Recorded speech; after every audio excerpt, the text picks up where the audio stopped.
All right, guys, let's get this thing started. So look, if you're looking for texturing workflows for game environments of any kind of substance, then this webinar is for you. Pardon the play on words here. My name is Frank Cordero, and I'm the host of today's webinar. For those who don't know me, I'm a former cleanup animator from Disney, former concept and art director at EA, freelance 2D and 3D artist, and currently doing content marketing for CG Master Academy. We are so excited to have our CGMA audience meet senior environment artist Ben Keeling. He'll be sharing some of his amazing professional insights and experiences in the game industry using Substance Designer and Substance Painter for game environment workflows. Today's webinar is sponsored by CG Master Academy. CG Master Academy is the leader in online digital art education in art, VFX, games, and now animation. CGMA strives to offer artists the highest quality education through the most affordable, accessible, and relevant courses in the entertainment, design, and production world.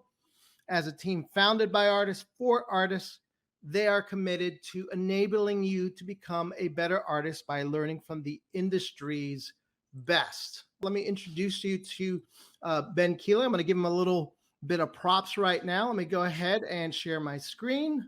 Let's talk a little bit about Ben. Ben Keeling is a senior environment artist at Rocksteady Studios.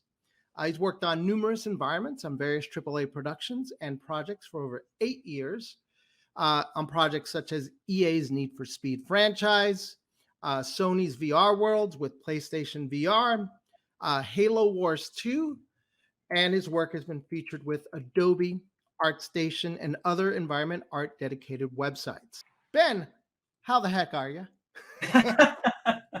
Well, apart from the technical difficulties, I'm doing great. Thank you very much for asking. How are you doing? I'm doing okay. Believe me, I've had more relaxed entries into doing a webinar, Yeah. and a little bit of the scrambling that we had to do to kind of make our adjustment always proves to get the heart going a little bit faster than you would probably prefer. But you know what? I'm all a big believer that it'll work out in the end, and Yeah. somehow, some way, we'll land on our feet. So anyway, I'm really excited to have you, man. And you teach, two of like really important classes within the game arts community with Mhm. regards to really, I guess, in some ways, minor revolutions in the way texturing and materials are done. But I'm going to hand the ball over to you. So I'll tell you what, let me do, There you let me, go. yeah, Cool. okay. Let me see if I can do a screen. I guess you want me to screen share now, yeah? Yeah, sure. And maybe you Yeah. can kind of, just kind of give you a little bit of an intro of yourself. I know I kind of gave you a few words there, but if you wanted to kind of tell us a little bit more about your background, and you are uniquely placed out in London, so that's cool to hear, and it would be great to hear how that difference might be for your career and your pathway, and how you grew up and all that other stuff. Yeah, of course. Let me just get this going, and then so this is the presentation that I've got for today. You can see this, right? Can you see this? Yes, we could see it Okay. on this end. Hmm. Excellent, excellent. Okay, so it's a little bit of an introduction to me. So I'll just go through this, and we'll talk about what I've got planned for today. I've got some hopefully exciting things to show you guys. So yeah, so as Frank already said, this is me. So Ben Keeling, advanced environment artist. You can check out ArtStation, obviously, to have a look at portfolio, and also email. That's my email address for the CGM Masters Academy email address there as well. So if you need to get in contact, you can do that through those handles. And then I'm just going to share some work, because I think it's good just to see visuals. Obviously, I can talk and tell you information, but it's nice to see pictures, right? So yeah, so here's these are some shots from projects that I've been a part of in the past. So shot from Need for Speed, as Frank already mentioned, here in the project, and then shot from the game VR Worlds, where I worked as an environment artist over at Sony, and then also from Halo Wars here, so another professional project that I was part of. And then I'm going to touch a little bit on some personal work. So this scene that I did for the ArtStation competition, we're going to touch on some of these workflows and go through some of these things here. So yeah, there's a bunch of foliage for the scene. So I'm going to touch on how to create some of that stuff and also how it feeds into the pipelines for Substance as well. And then a couple of other shots here. This is some other personal projects that I worked on, some foliage as well, some of my previous work.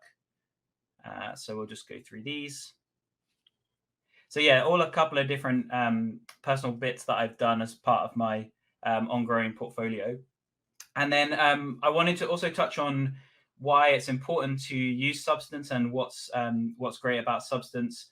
And this is something that I cover in a bit more detail in my class as well. But essentially, one of the benefits to using Substance is the fact that it's procedural and non-destructive. And it means that you can iterate on the content that you're trying to create as part of your projects, depending on whether or not it's personal or professional. So that's the idea anyway. Okay, and then in terms of the demo, I wanted to go through. So this is a breakdown of some of the assets that I made for the scene that you guys just saw. And I'm going to touch on a couple of different demos here that go through how I created these particular types of assets as well as materials as well in there. So this one is just a bit more of a breakdown of what I'm going to cover. And then we'll obviously jump in directly there with the demos themselves. So yeah, so the first thing I wanted to go through is the pondweed texture, which you can see here in Designer. And in my class, a lot of the time I get questions about how to use different software. So, ZBrush and Blender, and how to use those in combination with each other, and how that all feeds into Substance itself, and how you can bring together different bits and pieces. And a lot of the time with my students, they always would like to know how to get those different elements working together. So that's something that I'm going to cover in the demo for today. And then I'm also going to touch on, so going back to these assets here, you can see the lily pads and other foliage assets. I'm going to touch a little bit more on some of the workflows there. So ZBrush again, and Substance Painter in terms of those particular workflows. So we're just got to wait here for these shaders and things to compile. So I wanted to show you guys as well, because I know that sometimes, when you've got stuff like this, obviously seeing screenshots and things is one thing, but also to realize that this is these assets are real time. So I have the scene that I actually rendered for the screenshot here, and you can see some of the foliage assets that I created as part of the scene that I worked on. So I just wanted to show you this running in real time, and some of the assets themselves and how they actually responding, in the little scene, in the little preview scene that I have set up here. So yeah, so that was the first thing I just wanted to cover. And then I want to just go through, firstly, we're going to have a look at some reference, because I think that, when you're looking at 3D stuff, reference is super important. And sometimes this is a little bit more behind the scenes when it comes to, how I tend to approach making assets and breaking them down into figuring out how I'm actually going to create stuff. So, with this type of stuff, I actually have a reference board where I break down.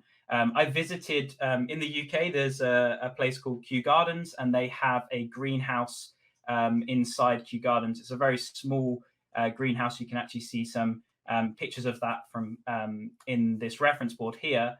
And in the middle of the in the middle of the greenhouse is a huge pond with a bunch of lily pads, which are exactly, you can see the stuff that I was creating for the project. So I just wanted to touch on that. And also you can see a little bit here of some of the the different ways I'm breaking this down into different assets. So you can see close-up shots here of different things that I was creating for the scene. The underside of the lily pads, focusing on all of that detail, these giant water lilies that have this huge amazing sort of detail in there. So that was part of the initial process of figuring out how I was going to approach these, and also variety in assets as well, because I had these big water lilies, but I also have the smaller things that I'm trying to make there also with flowers and other types of assets there. So that was something that I wanted to get across in the scene. So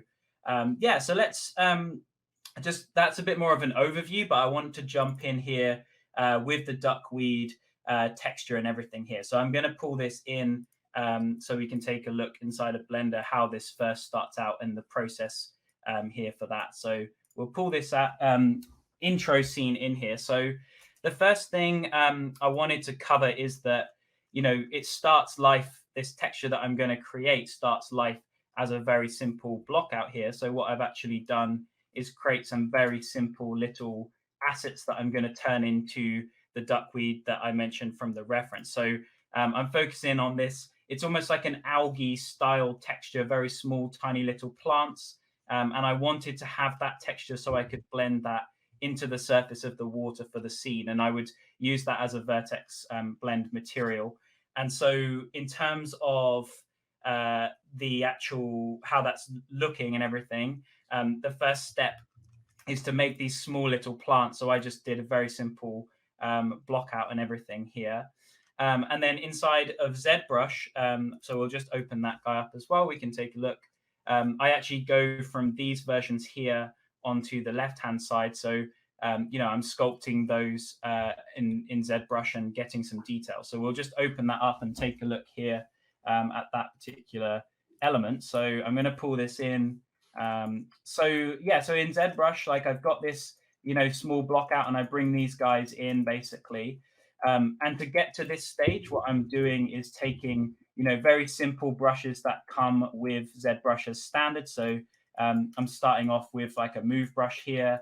I'm kind of pulling the shapes around until I get it to sort of match these shapes that you can see from my reference. So it's quite simple in terms of, these types of assets, because obviously it's a very small, little leaf thing. The other thing I also did was I use subdivide this up more, and I use a damn standard brush in here with a fairly low intensity, just to bring in that kind of central middle section here. So to have some sort of, depth in there basically. Then I would use the clay brushes. So I'll take stuff like this one here, and we'll just come in and, build up those shapes as well with a relatively low intensity that I can then, drop down the subdivisions here to kind of smooth this type of stuff out. So, just building up the detail based on the reference. And you can see that, it's very simple, the approach there, just to make these different variations. So that was the initial idea. And I was also focusing with the reference, I'm trying to focus on different levels of scale. So you can see here that, there's all these nice little clusters of the plants, and they have various degrees of scale. So you can see here, sort of larger ones down to your small and medium sizes. And they also do this really nice kind of detail where they sort of cluster together. So you can see that type of look here. And that kind of brings me onto the next step. So once I have these sculpts, these individual little bits, I take those and I actually make little clusters like we saw in the reference. So if we have a look at this photo reference here, I'm actually just taking those sculpts and then arranging them. And underneath this, I have a plane which is divided up. And the idea with this is that I'm going to bake this to bake it down to a flat texture so that I can make an atlas texture. And then the idea with that is I'll take that into Substance and then do some texturing, which we'll show in a second here. So yeah, so this is really simple. Just the individual things are placed around. And then for the reference, if we go back here, you can see that they have these small little root areas. So I'm focusing on that stuff to try to give the life to the texture. You can see, all this nice root sort of system that's underneath the plants themselves. Quick question. So, I mean, Oh, yeah. and also want to encourage the rest of the attendees, as you have questions regarding the presentation, feel free to kind of add them to the chat. And if we can get them during the session, we can. My question was this. It seems like ZBrush is still very much in the picture when it comes to being able to develop assets on the procedural texturing conversation. I think there was a point where when Substance came in the picture, that a lot of the things I used to use ZBrush for, Yeah. suddenly we're going to maybe be diminished or go away. But in fact, it seems like you're still very much involved with ZBrush. Yeah, I mean, I think it's going to very much depend on what type of material you're actually creating. And so doing foliage, I often found that you get a nice result with ZBrush because you can actually sculpt, individual leaves or individual plants to a really high fidelity and then scatter them around. So that's something that ZBrush is really powerful for. But whereas if I was doing something maybe that was, I don't know, sort of more of a base material like concrete or marble or something like that, I might spend more of my time actually in Substance because it has some really good strengths when it comes to tiling the material and making sure that everything is repeating nicely and that type of stuff. But that kind of really organic thing is quite. I like to use ZBrush for that because I can get a nice result with sculpting and everything. So that's something that is really powerful about ZBrush. Does that answer your question, Frank? Yes, it does actually. So thank you. Awesome. Yeah. Cool. Okay, so let's move on then. So in terms of this guy, to make these little arrangements, I took the sculpt as I had mentioned previously, and then I have these small roots, and these are just splines, so I can just move these around wherever I need them to be, and I can create this nice root. And what I was mainly focusing on here is trying to give a nice silhouette for the texture that I'm going to create after I've got these sculpts. So you can see this is essentially going to become my high poly here. So I have the the meshes and everything ready to go. And then for generating the textures, I'm actually going to take the plane and bake this stuff down onto the plane. So if I'm going to bring up Substance Painter now, and we can take a look at how that actually looks inside a Painter. So this sort of workflow, I would describe it as a bit more of a hybrid workflow. It's something that I've mentioned to my students on the class that, sometimes, as sort of what we just touched on with Frank's question, is that it's good to try and use the best of all programs, basically. So I'm always looking to try and make sure that I can get, the best out of everything that all the programs that I'm using, essentially. So I can try to get it to look as good as possible. So yes, so let's pull over the Substance side now. So for Substance Painter, this is actually just the plane. So we can come in here. I can actually bring this across and we can take a look here. So let's just bring on the mesh wireframe. So you can see that in the wireframe there, that's just the plane that I had inside of Blender. And all I did is a bake for the textures. So I've got all of my mesh maps inside of Substance, my normals that I've baked down. So you can come over into, let's go into the mesh map section here. So you can see the normals, and different maps that I bake, the AO and the curvature and everything here. So in terms of texturing this, it's actually pretty simple. I can go through and show you guys a few examples of what I did with the textures here. So yeah, so let's turn off some of these layers and we can go through step through these, and show the workflow. So with this type of thing, most of the time, I'm not really hand painting a whole lot when I'm texturing inside a Substance Painter. A lot of the time, I'm just layering in different layers and using curvatures and using everything to kind of bring these together. So if we just take a look, you can see the first step here is just laying in a base green texture, and I just have some baseline values for that. And I'm looking at all times, I'm looking at the reference, so I'm coming back to this, and some of the things that I really loved about this reference. If we zoom in on this, is a pretty nice example. I think there was one that's actually better. This one I was using actually mainly for my reference when I was doing my texturing. And you can see that it has really nice color variety. And then also these kind of purple hues and different details and things kind of mix into all the different bits. And then also the smaller ones have these kind of smaller purple details more often as well. So that was something that, I was really looking to get. And it almost looks like it's been eaten away in some places as well. So definitely trying to get some of those cool details across when it came to the Substance side. So yeah, so the first kind of base here is just laying in just washes of color and detail. So I'm just getting a good baseline for the roughness and different details here. So we can just turn on a few of these guys. And this is a pretty solid, it's got some nice details here. So actually, I did things like add some vein types of detail with procedural noises and things like this, just to bring that detail in. So that's fairly simple there. And then in terms of the holes, this one actually shows, if we zoom in on the detail a little bit here, you can see that there's smaller holes in the texture. So the way I generated this is I have a mask that's coming in just from a generator noise. So I have this spots noise coming in, and that just brings in, the area for the mask for that detail. Then I'm actually using, with every one of these, a lot of the time I'll use an anchor point system. So you can see here I've got an anchor attached to this mask, which then allows me to add lots more layers, one after the other to give more detail. So in this case, I'm using the normals to soften that effect around, which gives a really nice read, on the texture there.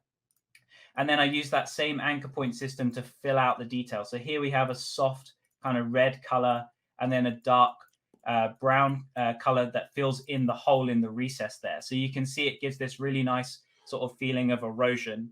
And that's something that I had, in the reference. It's something I noted in the reference. You can see it often has, a darker detail, but then a sort of red that surrounds that. So that was something that, I wanted to get across there. So then I also added this kind of random coloring. So I tried to, with the textures here, I have different color hues, which I've set up with a pass-through layer. And then I actually just come in, and this is actually where I do some hand painting. So I painted in, these different ones, and they have different adjustments to change the colors for each one of these individual little details here. Then I add a wash for dirt and that type of stuff. You can see here that, that's coming in, and it's also adding this nice red sort of coloring coming in that was also present in the reference as well there. And then I'm adding in top my curvature, and then that's pretty much it for the textures here in Substance Painter. I do have, it's worth noting as well that I have a few things here just for checking values. So what I often do is, with this one, I've actually brightened up the diffuse a little bit here. And then I have the color from the PBR chart for vegetation plugged in here, and a desaturation, which means that I can essentially just turn it on and off to check that my values are accurate for PBR terms in terms of the charts and everything there. So yeah, so that's all there just for checking and making sure everything is well balanced, and that's working okay, essentially. Do you have any time for questions? There are a couple that came up during the presentation. Yeah, of course. The Abdil has about your use of ID maps. Where in this case here, were you using ID maps? Yeah, so I did bake an ID map. Actually, you can see that here. So this one is generated on a per individual mesh basis, which means that I can have a different color for each one. So when it comes to doing, the random color that I had in this breakup area here, I've actually used a color selection to do that. So it means that I don't have to, I think I mentioned that Jerry hand painted that, but looking back at this now, I've realized that I actually used the color ID map to mask that in this case. Mm-hmm. So yeah, so that one was done because these are separate objects inside a Blender. I can bake an ID map that's a different color for each one of these separate objects. Cool. And then there was one other question. It looks like Anne said, for more directional type of leaves from a tree or bush, would you do those veins by hand or ZBrush or Painter? So it would depend on, I guess it would depend on how easy they would be to do. So generally with veins, they're quite like an organic type of thing. So just doing a procedural noise doesn't always look that realistic. So a lot of the time I would sculpt that in ZBrush and then bring it in. Okay. So I have done that before in the past for leaves or foliage textures. I would sculpt it. Okay, cool. Yeah. All right, and let's keep going. All right. All I right, just wanted to cool. get them some of the questions that they were popping up with your presentation. Yeah, no problem. All right, so I'm going to jump over now. So once I have this, like this is obviously my duckweed, my atlas, if you like. So I have a section, a square for each different type of foliage. So the next step with this is in Designer, I bring this in to create a tileable texture. So I have this actually set up with the Atlas scatter, which is a node inside a Designer that you can use to scatter these guys around. So we can take a look at that actually now inside a Substance Designer and how that comes through into the texture. So essentially with this, all I do is export out my flat textures from Substance Painter. So I have the base color, the normals, and then I have a channel path texture. So this channel path texture will have it has an alpha for the opacity and a roughness that I'm using. So I'm plugging those guys in to this node, the Atlas scatter. And I actually just put like a baseline here for the value. And this is driven just by a noise. So a random sort of Perlin noise that I use to generate where we see this type of duckweed actually being propagated in the texture. And then from there, I actually use this water level node, which allows you to change the height of the water and tweak it and everything. And then finally, just bring in a little bit of dirt based on curvature and AO that I generate here from everything. So in terms of the designer side, this is a super simple setup there. And then I actually expose, so this position value, which is controlling the noise, the contrast essentially of the noise. I use that as an exposed value, which I can drive in the shader. So in this case, I can go from, a texture here with full duckweed, and then I have this mask, I can actually change the values and things here. So I can tweak, the level of the water and everything in here, and this will update. So let's just see if I can experiment with these guys. Hopefully this should update some stuff. Yeah, so you can see there that I can't remember which one of these sliders, one of these changes it, and I can't remember which one it is. But essentially you can see that it's possible to make these kind of look a little bit submerged in the water as well, which was quite useful for what I was doing when it came to the vertex blend. So if I go back, actually, let me take it back to where we were inside of Blender with the vegetation stuff. So I wanted to just show this in terms of how this comes in terms of the scene. So what I actually do here is I have that texture, and then I vertex blend, or I paint in, two versions of the texture. So I have the duckweed that comes in, around these assets. But then I also vertex blend out a variation, which allows me to get a much softer look around the foliage, if that's clear. So yeah, so that's pretty much it for the duckweed. So that was my first demo I just wanted to share with you guys. Are we good, Frank, for the next thing? I want to go into lily pads, or do we have some more questions and things that need to go through? A couple came in through from Christian.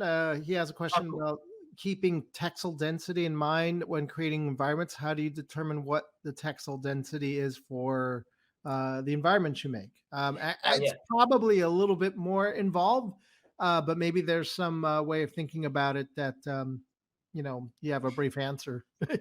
Yeah, of course. Yeah. So, I mean, textile density. So maybe just a bit of background for people who don't necessarily know. The idea is that you would have a certain textile per meter most of the time. So it's done in a kind of metric, a measurement essentially. Mm-hmm. And like a lot of the time that can be based around the whatever project you're part of, or it can be based on the genre of the game. Those tend to be the kind of parameters for that.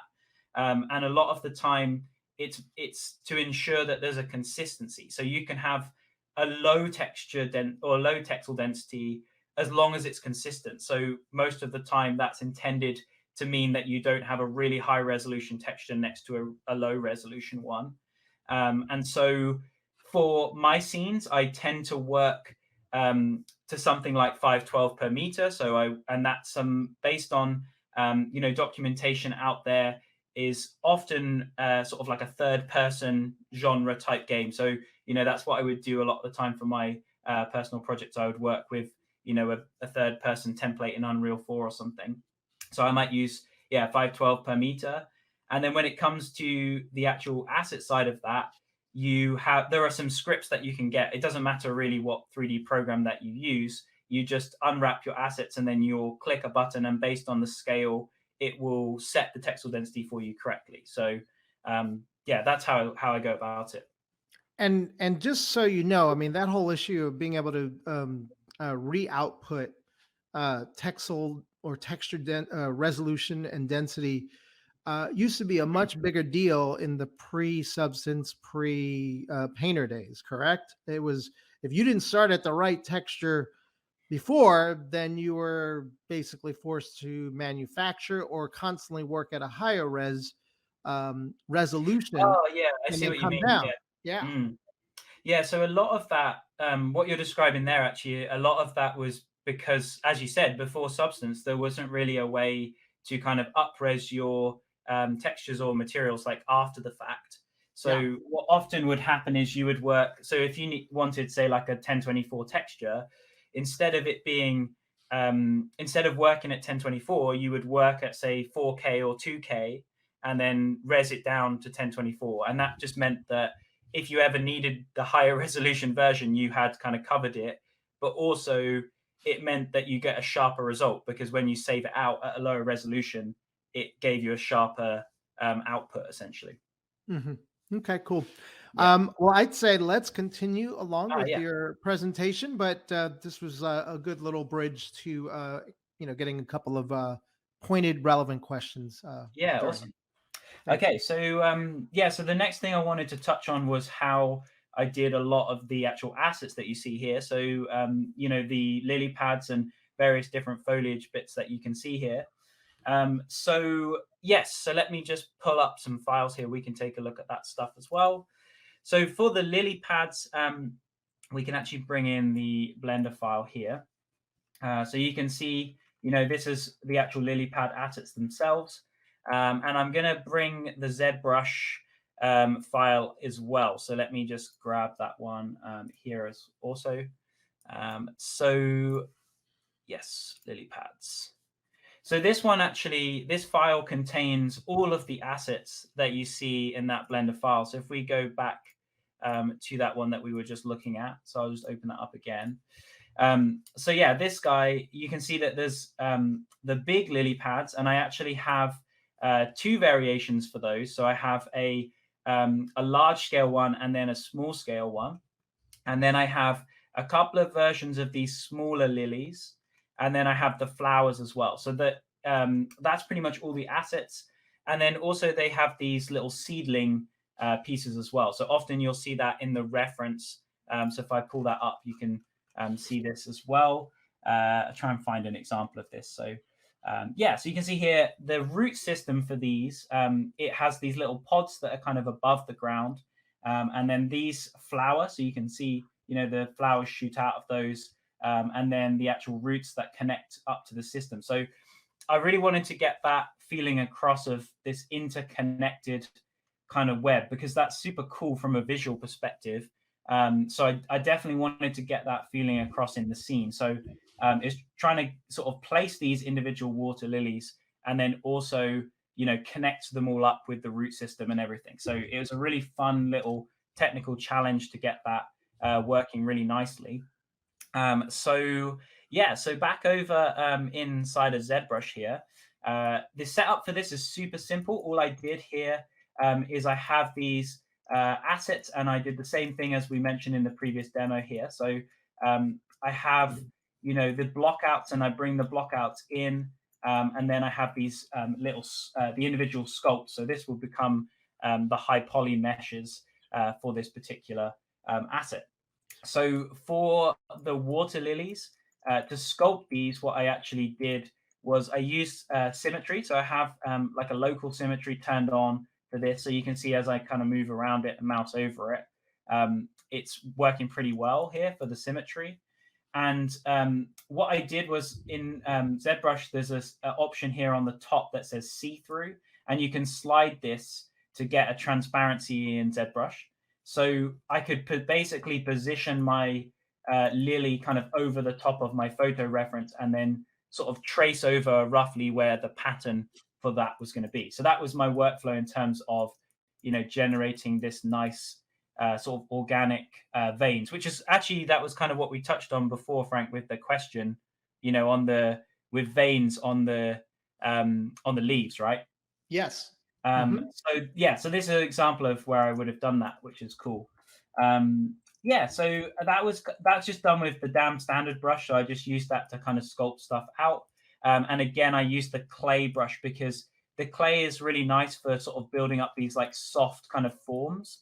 So I did this kind of on these individual areas, and then also use some trim brushes to sort of smooth that type of stuff out and get some nice detail in there.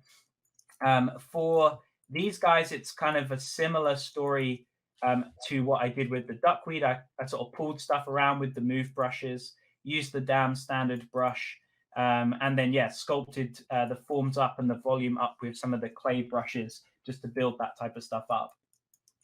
For this root system thing, so this is just a straight piece for the root itself. And then I bake that and use splines to create the actual 3D version, which I can show you guys in a little bit. But this one's super simple. All I do here is I take the snake hook brush and I just pull these little sections out. So I can just use that, at an angle with a fairly small brush just to kind of pull these spikes out. And then when I bake that down, it gets some nice normal map detail for that particular area. This one is the little sort of sapling thing. Very similar process. You can see this little spiky bit at the bottom that was also done using the same technique I just demonstrated here for the actual root system. Yeah, these are really and beautiful. Then for this actual piece, I did the same thing. I used the damn standard brush just to sculpt in detail and build it up with the clay brush as well. So similar sort of techniques there also. These guys here are for the flowers. So if I just zoom in on these, there's a couple of simple petals and flower pod type bits, as well as the actual leaves here for that section. So yeah, so that's all the sculpted bits for the high poly. So let me jump back over now into Blender, and I'll see if I can show you guys this type of stuff. And I'll have a look if I can see. So let's see. And by the way, Ben, those are for beautiful. The actual low poly parts of these. They're actually really because it was for a scene, I wasn't super worried about the topology of these, so I actually didn't worry too much about these. I just used decimate to decimate down the meshes for these, but I could clean these up to be nicer topology if I needed to, to go into a game or something. But for the sake of my personal project, and because it was for a competition, I didn't spend a huge amount of time, going into detail on getting the perfect topology for those. But for this stuff, these obviously are a little bit more cleaner topology here. And then I did so I'm just going to show you guys that I have the same process here with the splines. So these sort of root systems, they're just working with a actual modifier here inside of Blender, which I can use to map those shapes to the splines, and then I can actually manipulate my splines and change where these root systems are actually going to go. So I can easily, create the arrangements nicely with that type of stuff. So in terms of the Substance Painter side, I'm going to show you guys that stuff as well. So let me pull that in. This one is a little bit more involved with the Painter stuff than it was here for the smaller duckweed stuff. But essentially, it's the same type of process here. So what I'm doing is I'm bringing the low poly meshes in, and then I'm baking my mesh map. So you can see here I have the ID map. I have my ambient occlusion, my curvature, and my other details there. So there's a thickness map as well. So let's go through this as a similar kind of setup here with the actual texturing. So we'll just touch on this type of stuff as well. So let's turn off some of these layers and get through this type of stuff. So yeah, so the first thing here, again, it kind of starts in a very similar way. I'm building up the detail, with different color washes. So I'm starting here just with a plain, color for the vegetation. This is actually going to form the base for my water lilies themselves. I then add some curvature kind of pop there with a different color. So you can see that that's actually going to, detail stuff out a little bit more. Some color variation, because often, in the center of these, they have a really nice kind of color variety in the middle of them. And then for a couple of bits for the roughness, and then I built in you know, a warmer kind of saturated red tone here to sort of colorize the side walls, because those bits often have a slightly different color that's going on there as well. And this one is actually bringing in that same kind of vein looking thing. So I have a secondary sort of smaller scale vein that comes into those details as well. Okay, so that's it for the baseline values. The plant damage is very similar kind of effect to what I did, you know, with that duckweed as we went through. So, you know, when we're looking at this type of stuff on the actual lilies, you could often see, you know, in places where there is some sort of damage, where the leaf itself has eroded and left a hole in those sections. So I was trying to replicate something close or similar to that type of effect with this particular area. So, you know, in the plant damage, I have a very similar, you know, thing as before. I have a grunge, you know, mask that's coming in, and I add the anchor point to that, which allows me to build up, you know, the secondary detail there. So this is the, you know, the mask, and then I bring in, you know, a yellowing around it, and I do a darker kind of middle section. So it just allows me to build that type of detail up slowly using the anchor points and get a nice, you know, damaged look to everything. For this area, this is just some more color variation. So I'm adding in some, you know, mixing in some base color variation there. And then this section actually does all the undersides. So for this part, I have kind of a couple of different masks where essentially, you know, I darken the edge here. And this is all done, you know, by sort of positional data. So the masks and everything, if I come into this stuff, I've got one that masks out the veins here. And then I think I had one that's like a gradient. I think it's actually over here. You can see that there. Yeah. So it has a gradient that makes the tops of the lily pads themselves a bit darker. So I'm just using a distance linear gradient node there to actually allow me to get some positional data based on the meshes and just darken up the tops of those walls, if that makes sense. Yeah, it does. Cool. So next, the small lilies. So it's kind of a process of sort of like rinse and repeat with this, because once you have, you know, a good baseline, I often will just kind of copy everything I've done there and then adjust the values to be different for whatever I'm doing, you know, here. So in terms of these lilies, you know, these have different base washes and similar kind of stuff. Like it's got the veins again, it's got some, you know, AO sort of dirt there to kind of give some more variety. So it's got all of these kind of areas. So I do the same thing, like add a green wash in there, you know, do some curvature, bring in a different color variation, bring in some dirt, bring in the veins, bring in some random sort of green splotches just to break it up a little bit more. And then veins as well. So you can see another scale here. So I'm just adding washes and detail here with everything that I'm trying to do with the lilies for the smaller versions here. And that gives me my kind of base there. For the flowers, this one is just a series of different gradients. So I have, these are really colorful. So the idea with this was I wanted to have a really colorful pop for the scene where I had these like really bright blue flowers. So I put, you know, gradients in here for this type of stuff, and I mask in these types of areas. So they just have, you know, the same type of thing. I'm just taking similar gradients for this type of stuff to create masks. And sometimes I'll hand paint those types of details in if it's easier. But if I can do it procedurally, a lot of the time it's a bit more, it's easier to maintain if you do it procedurally. So a lot of the time I'll try to use generators or things like that to bring in those types of details.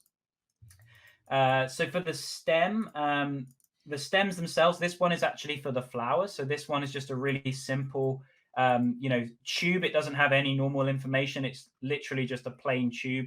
And I just put some color variation and things onto that. And then this is the flower bud, and these are the petals and everything for the flower that I construct for the scene. Then I have the little seedling thing coming here. So this one, you know, it's just adding that pop of color, that red color here with the, you know, baseline values, and I've got dirt and grunge and things that come in to give more variety and everything there. So this area is probably worth talking about. I have a section for subsurface because in the scene, what I really wanted to get across was that, you know, a lot of the time the light will actually leak through the edges of these water lilies. And I might have an example of that here in the reference. I'm going to see if I can spot something. Yeah, so here I have a section actually for subsurface, and you can see that, you know, the light kind of sort of permutates through that mesh, and you can actually see, you know, a really nice translucency to stuff. So for this one, I actually just treat this a bit more like a mask where I want the effect to go through. So we can touch on that actually in Painter here. So I have a transmission area. So I've got a scattering channel. And if you need to add more channels, you can just press the plus button in the texture set settings here. And then I've got the scattering section. So if we turn on that mask, you can see that actually for this, all I did here is create a really simple mask just for the edges, because with the lily pads, I wanted to get the feeling across that these were sort of thin sections. So the light would sort of propagate through these areas. So essentially it's just a mask, and also minus the veins, because if we go over to the reference, one of the things you see that's really cool is the way the actual veins are not shining light through them. So you get this really cool effect where you see the veins behind the water lilies. So yeah, that's something that I definitely wanted to get across, you know, that feeling there as well. So finally, it's just wrapping up. I add a little bit of dirt on top and add the curvature to pull it all together. And then the rest of the layers are all about, you know, value checks like I had before. So for this one, I have a sharpen applied to the top. This is my vegetation, and then I've got my grayscale, so I can use that just to check I'm in the right range for values. And I also have the validate node, which comes with Substance Painter now, that you can actually put that in to check your PBR values are all in the right ranges and things there. So yeah, so that's pretty much it for the foliage. And then in terms of, if we go back now just to recap on the scene, so I'm just going to drop this one in as well. So we'll just bring this in again. And then this comes together, you know, in terms of the flowers and things. These guys are actually just, you know, the meshes that I created. I have this version where we've got an actual open flower that's created from the petals and the bud in the center. And then we have, you know, this closed version of the flower with the blue kind of core there as well. So it gives that nice color pop to the details there. And I use the same system with the splines for that. So what I did here, I can show you guys this video of this section. So I have a spline with the flowers actually applied to this, and I can actually move the splines around to position my flowers in the places that I want to make a nice arrangement. So that's just an example of how you can use that type of stuff to get nice detail and everything across there. Okay, so I think that we're pretty good there, Frank, on the demo side of things. That's everything I wanted to cover. So hopefully that does a good job of showing some process there with the vegetation and substance side of things and texturing and bringing it all together with ZBrush and everything. No, this is fantastic. I think the presentation just kind of really gives just the breadth and the scope of what's possible with you know, the mixture of all these different workflows. Anyway, I wanted to tell you before I was like mouthing and no words were coming out. First of all, it was a fantastic presentation. And, you know, what's really fascinating to me, just from a history of the evolution of computer graphics, so much change, you know, in the last, you know, 10 years, even 5 years, in terms of the tools usage, even the prominence of Blender, which, you know, for many years, you know, when I was teaching computer graphics, you know, there were a lot of students that would come in, and because Blender is free, it was sort of a pathway in for a lot of students who are learning CG. And now over time, it's come into its own prominence to the point where companies are starting to adopt it even more as part of the toolkit, so to speak. So that's exciting to see. The other thing that's exciting to see is the use of ZBrush, I guess, in your workflow. I think for a while there, like I had alluded to before, there was this idea like, well, all the stuff you used to do with ZBrush, you can do with, when it comes to texturing stuff, you could do with Substance Designer or Substance Painter. And I'm like, but if you're a sculptor at heart, and you really get the benefit of all that normal map detail. And Mm. ZBrush literally is still, in my opinion, the best sculpting software out there. Why Yeah. not get that benefit? Because it translates so beautifully in terms of what you're doing in all the other parts of your pipeline. So Yeah. that's the part where I'm like, it's just nice to see all these tools come together in a really, uh, by any means necessary kind of way. And I think that's really my kind of point for the attendees here is like, you could be using something else differently, but if you're getting great results, man, keep doing it. And if you're not, this is the whole point of these webinars, to be able to share workflows and Yeah. give inspiration to attendees to kind of maybe look at doing something in a different way. So, anyway, let's kind of see. There were a couple of questions I was gonna reference. Mhm. There was an issue with the opacity or alpha channels in the way you were kind of carving out holes, and I think in the was that done in Painter where you created I guess an opacity map, or was that done on the baking side somewhere else? How did you kind of So handle? it was done in the baking side somewhere else, because normally I would bake all of my mesh data inside a Substance Painter, Yes, but there isn't. I don't believe at the moment, at least, there's a way to do the opacity. So I was using Marmoset to bake the opacity for that got particular it. section. Okay, Yeah, so and that then was I'll the import that. Import that in basically. okay. That's Yeah, important because there was a couple of questions with regards to yeah, the sure. issue of opacity maps and how you got that feeling of the holes in um, the lily pads. Yeah. What else? Okay. There was a couple of other questions. There was a question by Christopher J asking about whether or not the veins were sculpted under the lily pad, or did you generate them procedurally in some way? They were sculpted, and what I did was, I'm trying to remember if I did them. Do you know what? I'm going to take a look. I think I did. I think what I did was I might have made a block out for them with splines, and then I meshed them together with like Z remesher so that they would be all one continuous piece. Got it. Um, and then I could kind of sculpt that. And they're a separate subtool, because then I can sort of push and pull them independently to the lily pad if I need to. And yeah, I mean, to be honest, those were a challenge because they're quite organic and they all kind of like flow into each other. And it's just that is probably the most challenging part to do, was that underside section, I would say. Mm-hmm. Cool. So, I wanted to usually these webinars are also a good chance for our attendees to get to know you a little better, Mhm. personally. I mean, we love the work and what you're sharing in substance, but it's always nice to kind of get a sense of I call it the superhero origin story.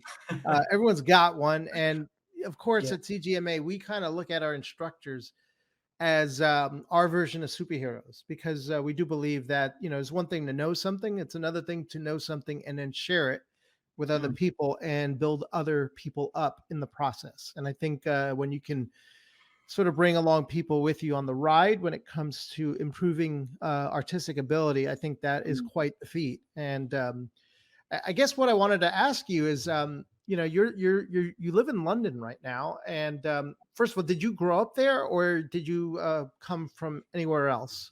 And if you did grow up in London, did growing up in London kind of give you any kind of geographical advantage in you being a part of the interactive business? Yeah, sure. I mean, so I didn't, in answer to your question, I didn't grow up in London. I actually grew up in a place called Suffolk, which is a county in the UK, for people who don't know, if you're stateside or anywhere else and you're not too familiar with the UK. So Suffolk is like a more rural place. London is obviously a big city. So I wasn't, growing up in the UK, I had a really great life in terms of like my upbringing and everything. It was a really nice like place to live. The only small sort of downside to living in a rural location in the UK is that people are quite spread out. So for me, like sort of spend time with my friends or to do that type of stuff, I would have to travel a little bit to go and see my friends at the weekend or to hang out and play games and that type of stuff. Um, but yeah, I mean, like in terms of the upbringing side of things, as long as I was, as long as I was working hard in my studies and doing everything that I could be doing, then I felt like I had the opportunity to explore, go to colleges and go to universities and do whatever I wanted to do from an educational perspective. That was great for me. Um, and yeah, in terms of interests and hobbies and everything, I had all that. Yeah, I was very fortunate, very lucky with where I grew up.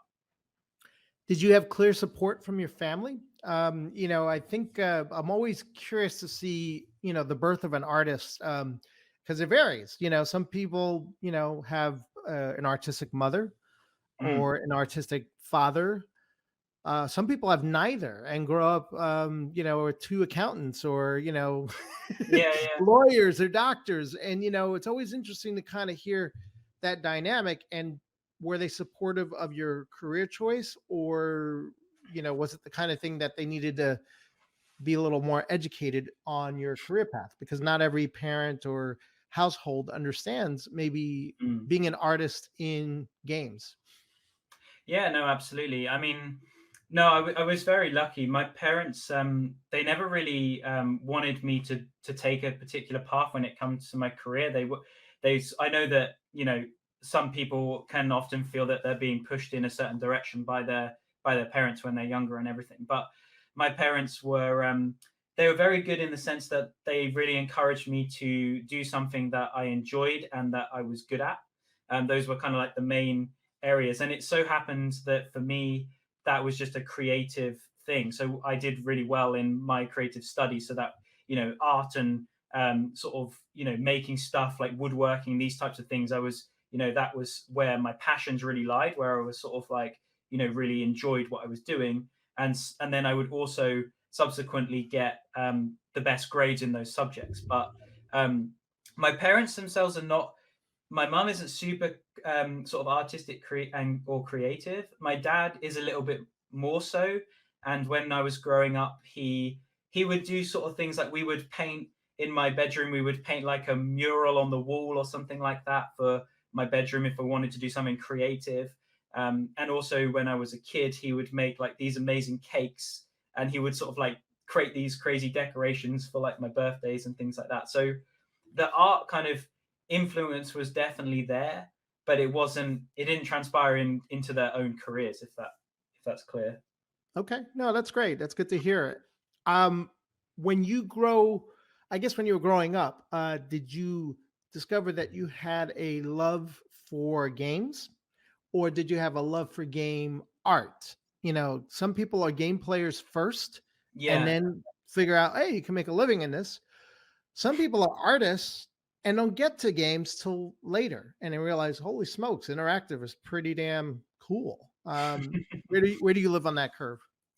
Yeah, I mean, so when I was a kid, I definitely played a lot of games. I was more into the platforming games. Like I loved, sort of Ratchet and Clank, the Spyro the Dragon, Crash Bandicoot, those types of games. Like when I was a kid, and then I actually ended up getting more into multiplayer games like Gears of War and Halo when I was a teenager, because a lot of my friends, we would play like couch co-op together. So they would come over to my house and we would do, we would have like a weekend of playing multiplayer games and everything. And it was super fun. Um, and I knew sort of that I wanted to go into a career in art, but I didn't really understand that it was even possible to have a career in games. Like I didn't know that that was really a thing. It didn't register to me. I just wasn't aware that that was something that you could do as a job. So when I Mhm. went to university, I actually took a foundation art diploma, and the foundation diploma was essentially a way to just be able to try a bunch of stuff and see what type of discipline within art you were actually, wanting to kind of push towards. So I get to try, graphic design and illustration. I would also get to make jewelry or do fashion. or do glass blowing, like all these really wonderful artistic things. And then sort of at the end of that diploma, then I would have the chance to go and look at degree courses and figure out where I wanted to go, And so one of my friends, he was going to look at a course that was a game art degree. And I thought, that sounds really cool. Like it sounds really interesting. I didn't even know that that was a thing. So I'll go with him and check that out and see, if it's something I'm interested in. And you get the chance then to speak to some of the students on the course and ask questions. And yeah, and then the rest is history, right? Yeah, no. We all get help in our pursuits career wise, and obviously, we don't live in a vacuum. Mhm. Artistically, careers. Who helped you the most in getting your career as a game artist, and what did they do to help you through this career trajectory? Yeah. So when I was first getting into games and when I got my first job, I posted one of the environments I was working on at university onto Polycount, which is a online forum. It's it used Yeah. to be like very big before ArtStation, and Mhm. it's a place where you would post your work to get feedback and critique and stuff like that. And one of the guys, also funnily enough, called Ben, he spotted my work, and he was working in the industry at the time, and he put my name forward as a person of interest, if you like, and they interviewed me. They called me up and offered me the opportunity to go for an interview. So he was he basically started my career. So I think that's probably a good, person to mention in terms of like assistance of where I got to where I am now in terms of professionally speaking. But there's been so many people, right? Like when you go through your career, you meet different people at different places, and just loads of artists that I've worked with, even managers and other people that have been a big inspiration, and they've impacted my career in a super positive way. Giving me feedback or helping me to grow as a person and as an artist. Thank you. No, that's cool. I was thinking about, like, when you're learning in the beginning, Mhm. all the questions that usually you get once you're on the job. Yeah. So how important is that first job from a learning perspective? I mean, I guess it depends very much on the environment that you're part of, because you could go in as a junior and have an amazing team with really great seniors that can guide you and teach you, and you can get everything out of that. Or you could come in at a point in the project where everybody is working really hard just to get something out of the door, and so there's less focus on you being taught by those people. um, but I think, to be honest, in an ideal world, it would be you would have a situation where if you're somebody who's new to the industry, there's allocations made that you're new, and you have a point of contact that you can talk to and ask questions, and people that can help you and stuff like that. So yeah, I mean, it definitely shapes you a lot. Like um, didn't I had like a lot of people that I could look up to initially when I was first going into the industry, but also one of the things for me was that I was teaching and mentoring people that were more senior than me into workflows like Substance, because Substance was very new. So I was spending time, with Substance, or maybe even baking stuff, those types of workflows that we went through with the demo, and I was teaching people some of those workflows who maybe weren't quite accustomed to them yet, or even Substance like was a relatively new program. um, so yeah, it just depends really, but that worked out for me as a positive as well, because then it meant that I always had that kind of sort of thing of mentoring and teaching people. It was always part of my career. Um, I don't know if this is something you could possibly do while we still have a little bit of time. I know we're sort of into the Q&A portion. And by the way, I'm going to encourage the rest of the attendees to definitely ask their questions if they have it, with regards to anything related to substance, to Ben and his background as an artist, career pathways. This is the time, which is why I'm asking the questions. But one of the questions, obviously you work in Unreal, but there are also other game engines as Yeah. well. and game engines are even making the news. You heard the story about Unity buying Weta, digital. Yeah, yeah, And then Unreal has been in the news in the last, couple of years for its contributions to, you know, helping filmmakers do, yeah, yeah. their work when it comes to, doing backgrounds and integrating a real-time workflow. Um, what game engines have you had a chance to work in beyond Unreal, if you have? And do you have a point of view about their strengths or what they Yeah, do absolutely. different? Yeah. Yeah, I mean, so when I was at university and I was still studying and I was working on trying to build my portfolio, I used Unreal Engine. It was one of the first game engines that I was encouraged to use as part of the course. Um, and at the time, it was Unreal 3, so even before Unreal 4.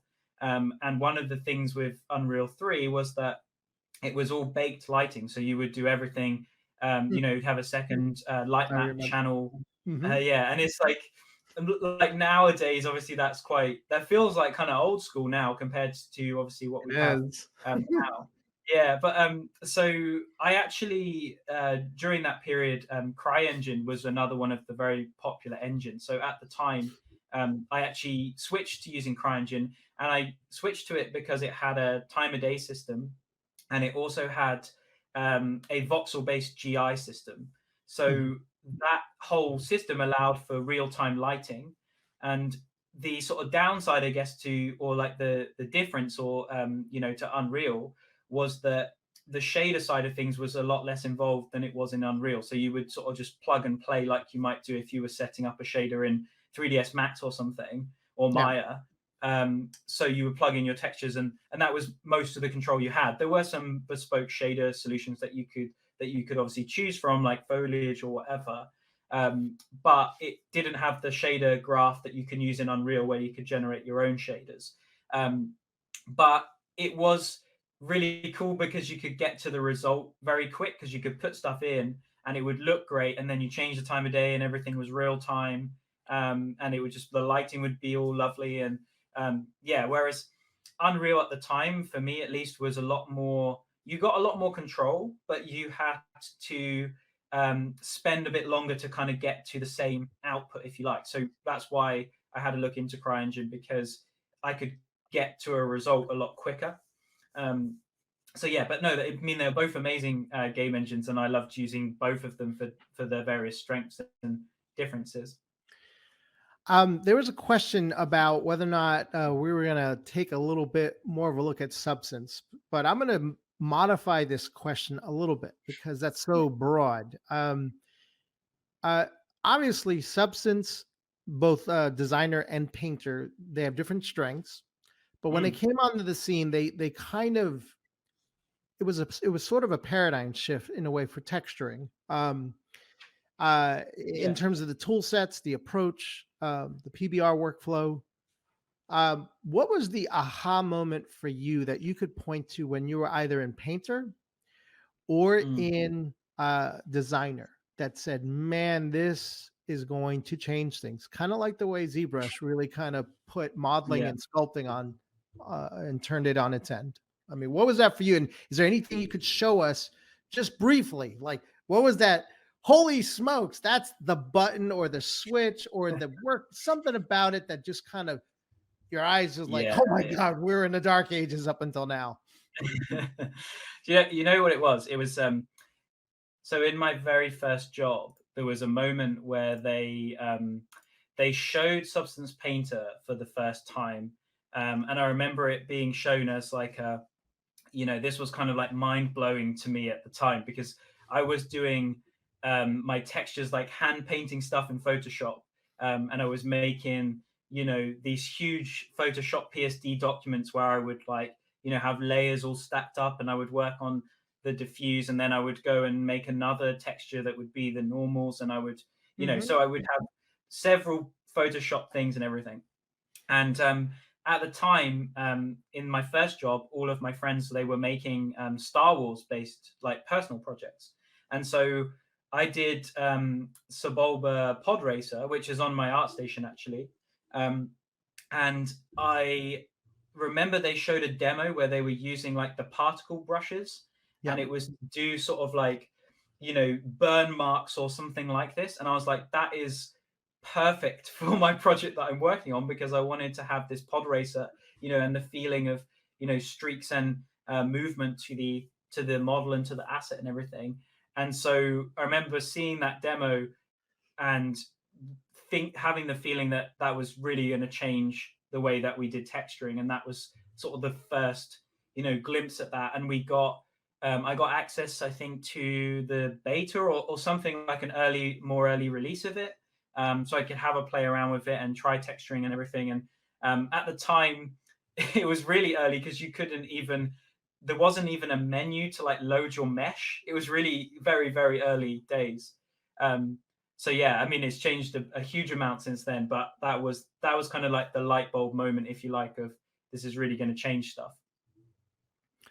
That's great to hear. It looks like a couple of questions came through since our conversation, Mm, let's great. see. Um, what piece of advice, and this is from Stephanie, what is Mhm. a piece of advice you have received that has resonated with you, and as a result, aided you greatly during your journey as a game artist? Wow.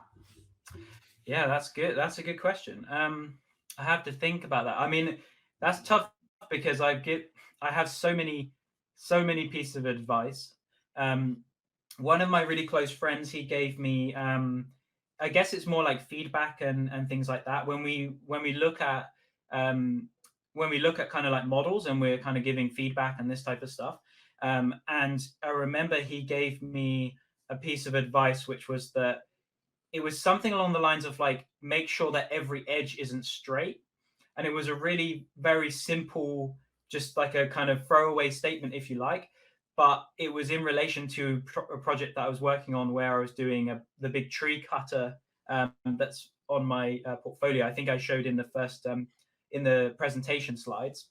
And yeah, like at the time I had modeled everything. I spent months and months on this high poly and everything, done the low poly, got into the texturing, and that one piece of advice was what really helped me to kind of think about, well, if this is a bit more like beaten up, how is it going to look? So the storytelling, and something that we were talking about a lot in the demos, and trying to really look at reference, and especially to break that kind of CG feel, because I think a lot of the time, you know, you're modeling stuff and it's like a square box or a primitive shape. And so, yeah, that really stuck with me, and it's something that I always think about when I'm modeling stuff. How can I break that straightness? What can I do, to make it look more interesting and tell a story? Awesome. We've got a couple of other questions. Do you have more? Do you have any? Do you have time for these questions? By the way, I just don't want to make any assumptions. I know we got a little bit of a late start, and that's the other part where I want to make sure that we're not completely invading your life. No, no. I mean, I'm totally fine to keep going, as long as there's questions. Really, I mean, I haven't. It's 6:30 in the UK for me, so I'm done with my day. So I'm happy to answer as many questions as you guys want me to answer.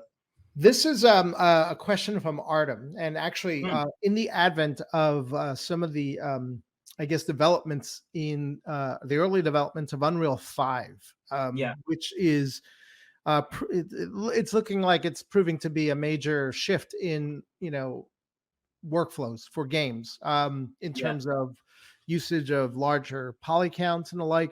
How do you think that might impact, if at all, you know, your workflow, and maybe even how you wind up teaching the class? Or is it the Mhm. other question where, yeah, they'll make all these great changes, but we still got to be able to run it on the current console, so maybe it doesn't change that much. Yeah, yeah. What's your take on the new developments in Unreal 5? I mean, I've been spending a fair amount of time playing around with Unreal 5, working with it for personal projects and stuff at the moment. So I've started to get more familiar with the workflows, because, obviously when it was first announced, it was kind of mind blowing. It's like another one of those moments, right, where you see something and you can imagine the future of making games is going to change potentially. Um, Mhm. but I think what you said is a fair kind of comment. We still need to at least for the moment, everything is running on consoles that have like a limitation to the hardware.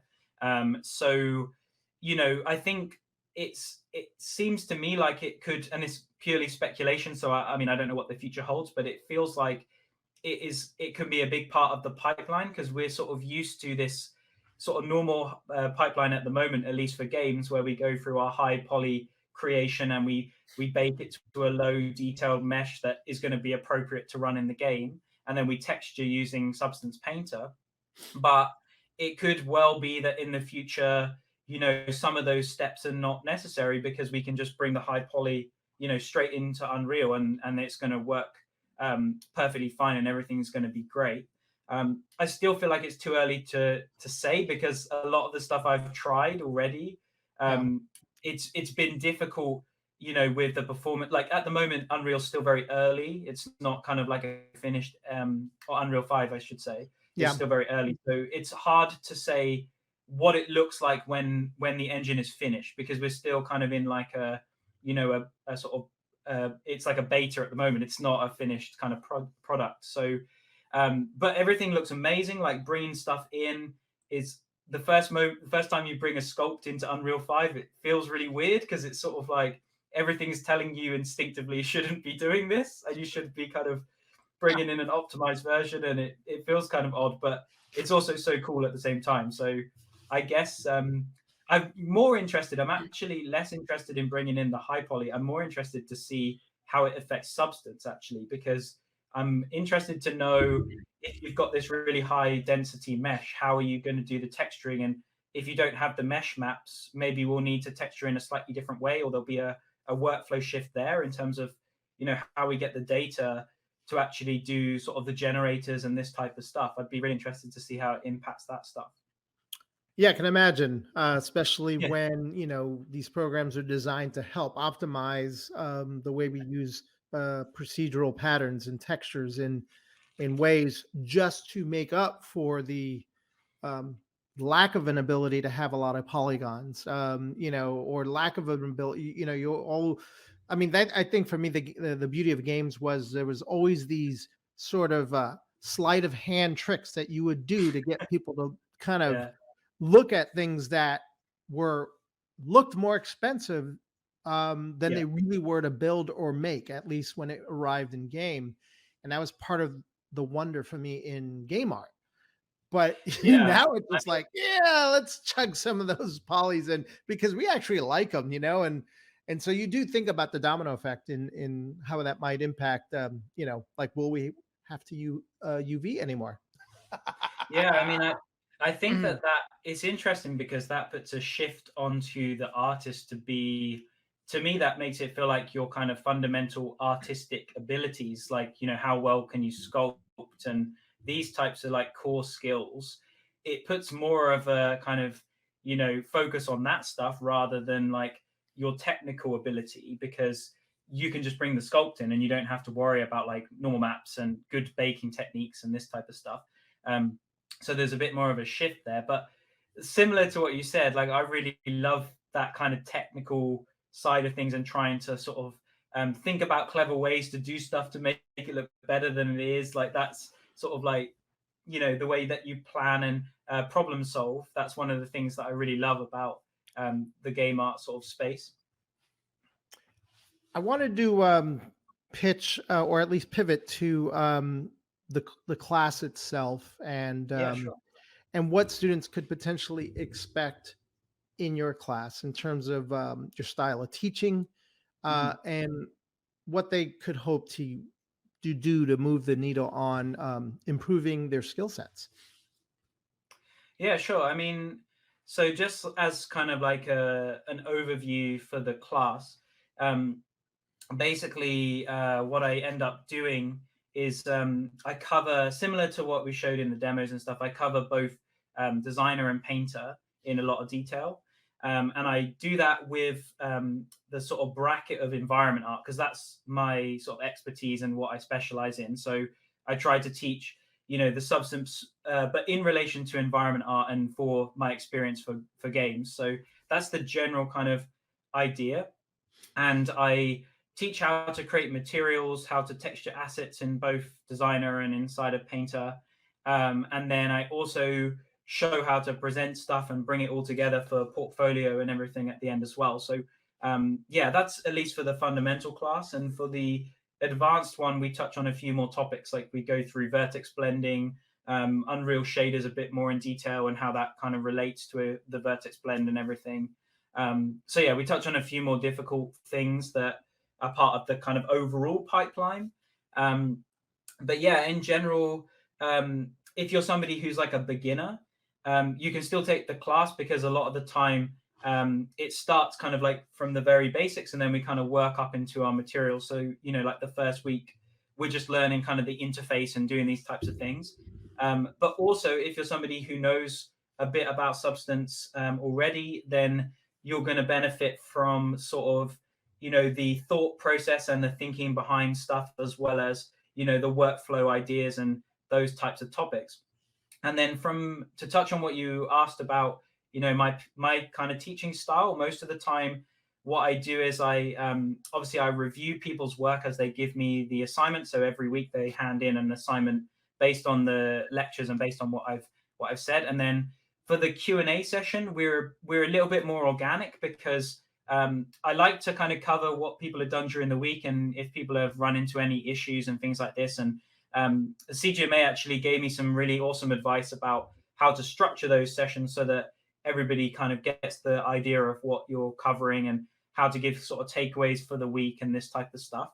But then I also do a lot of live demos, very similar to what we've just done for today, where if a student has a question, or and I don't limit it, like I don't limit it to Substance Designer or Painter. If it's like, oh, how do you do this in ZBrush, or tell me about this quick tool mixer thing, or whatever it is, like I generally, what I'll do is I'll kind of do all that stuff just organically. So even if I don't know the program, most of the time I'll just struggle against it and try and show, you know, how I would learn it, or, you know, that type of stuff as well.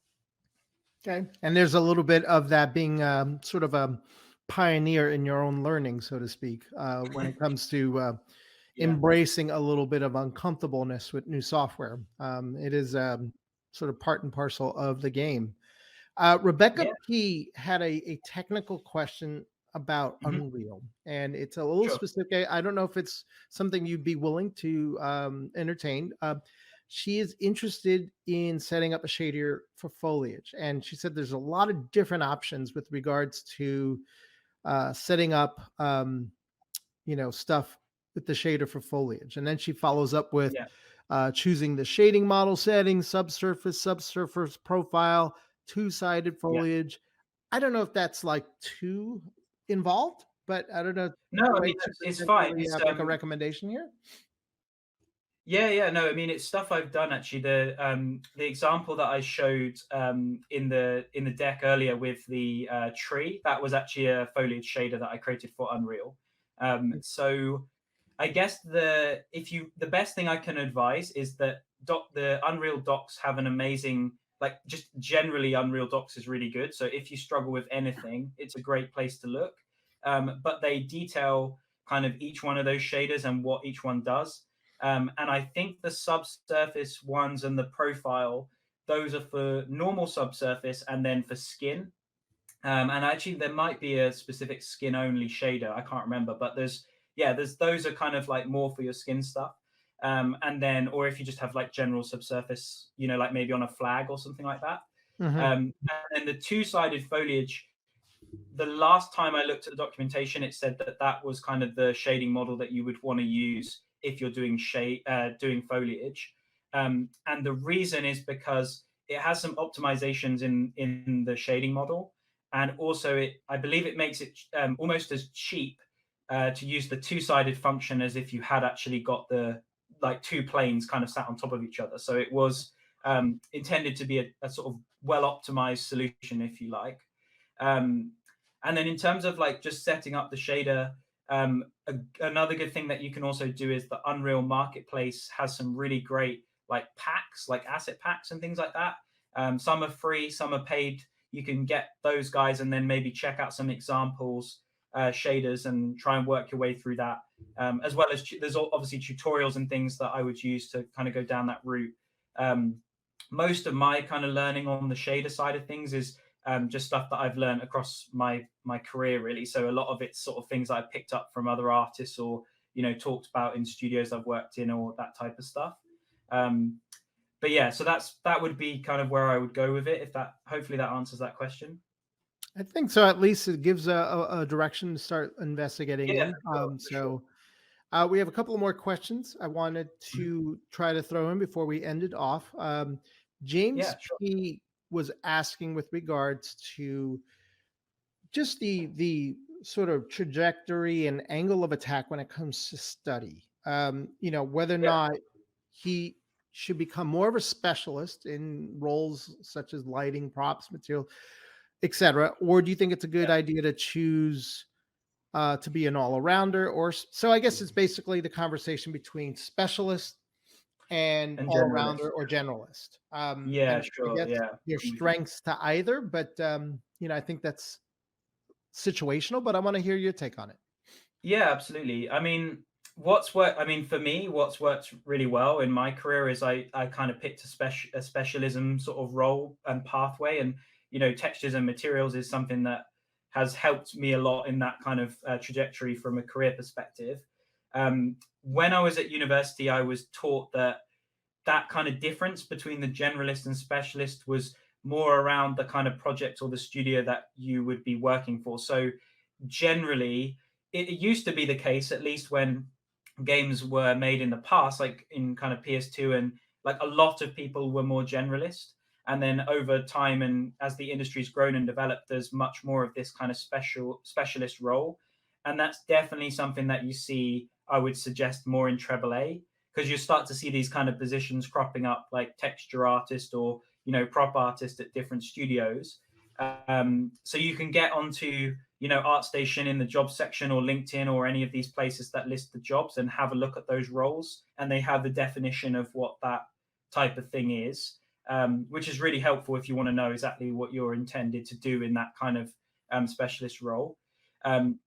But yeah, I guess, like, in terms of learning it, what I would do is what I do with most things, which is try to pick something that I enjoy, something that I really like. And the best way to do that is to try a bunch of stuff, and having the capacity to do that, and then kind of focus in on what specific specialty, if that's the route that you want to go down.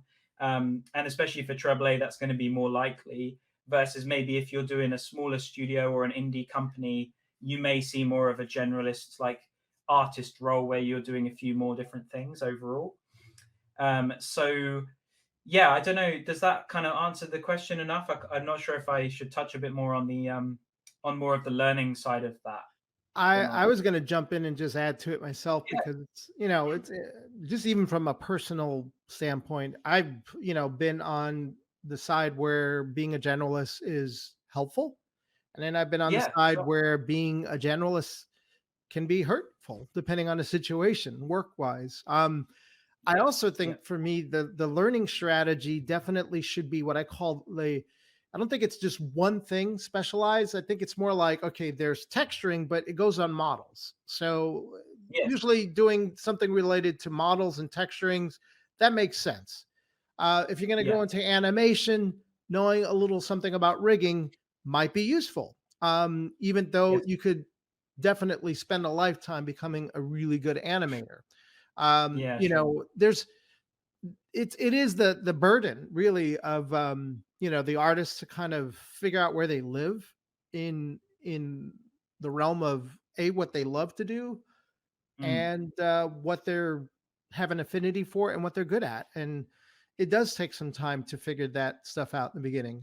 So if you get a chance to sample in a generalist program at a college, having taught at that level, mm, definitely give yourself a good go. Like if you're going to learn, if you're a beginner, every class you take, that's like your job for the month or your job for the semester. yes, But after that, I do think there's a point where you do wind up finding what you're gravitating to. If you're doing things on your own, when no one yeah, telling you to do them, it's probably a sign that you like that discipline. And yeah, yeah. so I mean, Anyway, just food for thought. But Yeah, yeah. I mean, also the other thing I wanted to mention in relation to that is that maybe I can talk a bit about my experience with how that kind of went for me in my career, because I think that is sort of relevant to what we're talking about. yes, So absolutely. yeah, like when I was at university, I really didn't like when I was studying about game art and everything, I wasn't 100% sure what I wanted to do. Like I tried character art, I tried making props, I tried environment art, I tried concept art. So I tried, a big mixture of everything. And that happened kind of in the first couple of years of my degree. And then I specialized more in a particular area, and that was environment art. So by doing all those things, by trying character art, and doing concept art, these types of things, I got a sort of flavor for what I enjoyed, what I liked doing, and what I was good at. In the same way that we, sort of you do with just like general sort of studying as a whole, right? And so, yeah, and there was a long time where I really thought that I wanted to be a concept artist, and then after doing lots of it, I realized that it was something that I wasn't so sure about. So I moved more into environment art, and that's kind of where I went. But then also, as I've gone into my first kind of job roles and into the industry, it's very possible to be able to specialize more. So if you start doing a project at work where you are focusing on, say, foliage, or you're focusing on substance, then people kind of recognize that you're getting better at that skill. And then it is possible in a lot of cases, and I've seen that, where people can even change role, or they go into a different position, or they focus more in a specialism. So yeah, having the kind of generalist thing, or like having a bracket of like, yes, I really want to know about environment art, or I really want to be more character based, it's possible that you can then still kind of make that move into more specialism sort of areas as well. Mhm. Yeah. No, it's cool. It's a know thyself process, and sometimes it takes longer for certain people to find Yeah, where they live on a huge spectrum of disciplines. And just it just really just for me, I'm humbled, of what there is to know. I think there was a time when I had an unrealistic goal of learning the entire pipeline for CG. And, in the last 30 years, I realized it's probably need a few lifetimes to really do that well. yeah. There's some people who live and breathe this, and they're behind a desk all the time, Mhm. and bless them for their dedication. But you also have to know yourself where you live on that, in terms of how much time you want to do that. So, yeah, Yeah, there's a lot to know, but it is knowable, which is good. And this is why we have classes here at CGMA. yeah, absolutely. um, I think we're going to end with one more question. And I want to talk to you a little bit about the topic of feedback. Oh yeah. Okay. Because we're in a learning business, and we're surrounded by people who are going to have a critical eye on the nature of our efforts. What is the value of feedback for the student, you know when working with teachers, when working with Yeah. colleagues, and ultimately with clients, because there's different dynamics.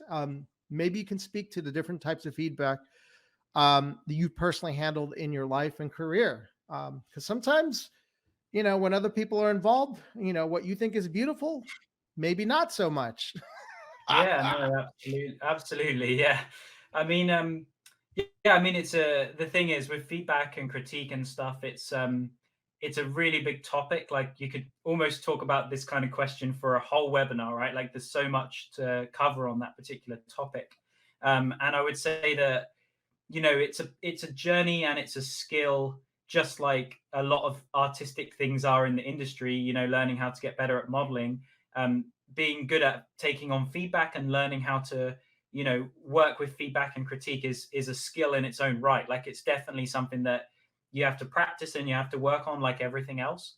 And also, it's worth me kind of mentioning a bit more about, because sometimes you'll get feedback or critique that's not necessarily constructive. So you know, I want to just kind of focus more around it being constructive. And generally, most of the time, it's intended to kind of help you or to help the projects that you're working as part of, or to improve, your skills as an artist or whatever.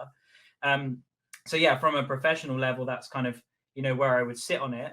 I think how it kind of benefits me and my journey, I think it pays off, like sort of what you touched on, having like sort of I'll work on a project and I'll work on it for, say, a couple of months at a time, and I'll be kind of like laser focused, tunnel vision on what I'm working on. And most of the time I have a pretty solid kind of idea of where I want to go with it. I have an sort of, an aim towards where the project will end up at the end. So I find that it's really helpful for me to get feedback towards the end of that, because a lot of the time I have an idea, there's going to be a lot of things that people could give me feedback on, at least early on, that I'm going to probably have in my mind to solve already.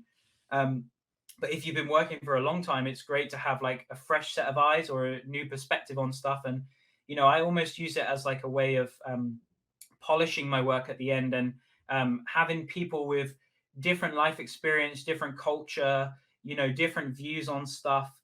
Even sometimes people that are not necessarily, artistic, sometimes that can really help, because they have a completely different perspective on, how a piece of work could look better, or how it could be improved. So yeah, that's kind of how I use it in general. I hope that answers the question. It's a big topic, and like you said, you could probably nuance that with a lot of different areas, because how you deal with client-based feedback and how you deal with peer feedback Yeah, and the like are almost uh, similar dynamics, but sometimes frame of reference, what person's education is on the topic, has yeah, everything to do with how you wind up receiving and also delivering it. So I think yeah, absolutely. it's definitely it's its own thing, like you said, it's its own skill set. Yeah, I mean, I learned a lot of lessons there with the feedback as well, because one of the things, like, it's generally, I think it's quite a, a sort of well accepted thing that feedback is part of the process. It's something that a lot of people kind of realize. I think with the kind of art discipline, it's just part of what it is. But there are ways that you can improve, like how you handle it, and also ways that you give it as well. Like a lot of the advice I've been given is, to really check in with people and build kind of a relationship there, and make sure that, they're after feedback even in the first place, because sometimes it's very easy. Like I've always been taught that it was, feedback was part of the process, but then just kind of checking in with people and being like, well, are you after feedback for this? Like, talk me through your ideas, tell me about your reference, and kind of build a bit of a relationship there before jumping in with, like, by the way, you can fix this thing, or, what I mean? It can really help to have kind of like a friendly, more positive approach to it. So Ben, just want to thank you for your time. Definitely am grateful for everything that you've done to kind of spend the last 90 minutes sharing some awesome workflows. So on behalf of CGMA, my name is Frank Cordero, and we'll be signing off and looking forward to you guys in the next webinar.